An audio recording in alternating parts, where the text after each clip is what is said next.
Periyar Maniammai Institute of Science and Technology, Tanjavur, B.Tech Biotechnology with specialization in Computer Science and Biology.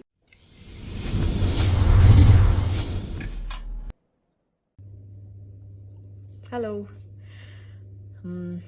This is the first time that I'm getting in touch with you all to clarify something, and I think this will be the first time that I'll be thinking twice before I speak my heart, because I'm anxious that my words might be misinterpreted.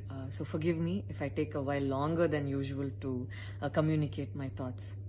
And I'd like to do this in English.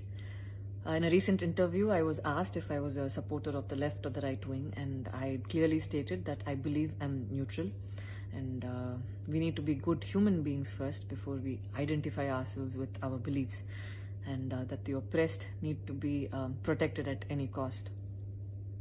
So further into the interview, I went on to elaborate on how I look at things, and I had quoted two references which had a huge impact on me, and which left me traumatized for days.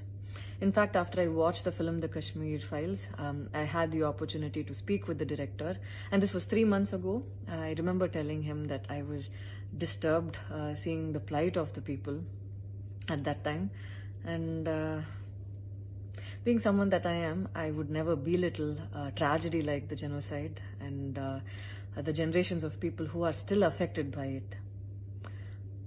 Having said that, I can never come to terms with the mob lynching incident that had taken place during our COVID times, because I remember seeing that video and being shaken for days.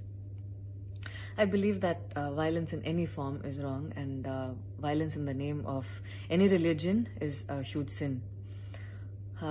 So this is all that I this is all that I intended to say, and that's all.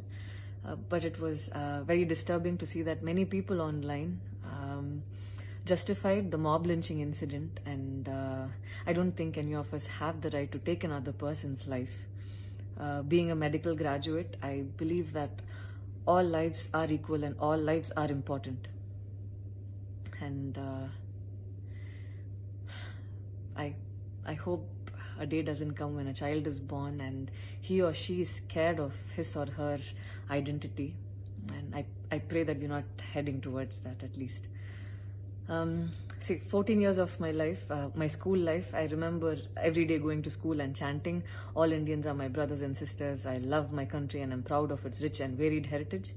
So maybe it went so deep into my head, and we as children would never differentiated each other based on culture or caste or religion. So anytime I speak, it comes from a very neutral ground, and I was very surprised to see that whatever I had spoken was taken in a completely different way.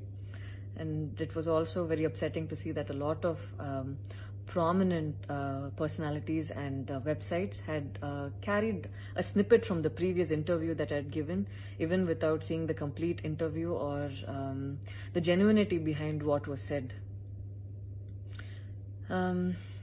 I would like to take this opportunity to thank the people who stood by me the last few days, because I remember feeling so alone and conflicted, wondering what I did wrong, and it was heartwarming to see that a lot of people raised their voice in support of me, and I felt like they knew me for who I am. So thank you so much for making me feel like I wasn't alone. So I wish you all happiness, peace and love. Thank you so much.